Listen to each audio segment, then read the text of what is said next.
cari veneti, qua in regione di Verona i Celti e i Romani si viesti in tempo antico, i se gasontai veneti, ovviamente, e questi Celti si viesti fuori dalla Gallia, una regione francese ancora,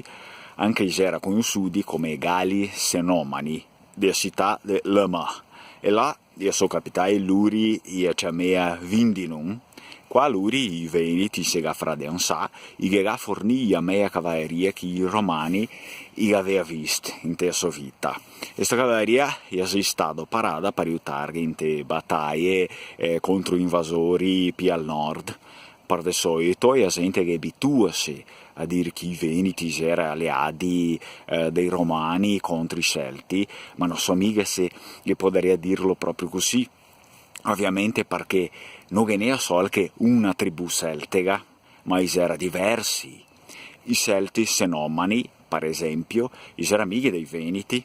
e combattest con i romani al nord contro altre tribù celtiche. E ora, non credo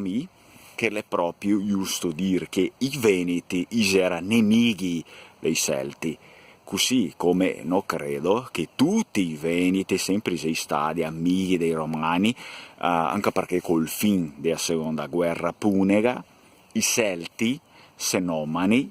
che ha assà il patto con i romani e ha fatto parte della rivolta dei Gali, e pochi anni più tardi ha unito forza col popolo insubri in tel nord occidentale, altro popolo celtico in teoria, savendo la fradianza tra i veneti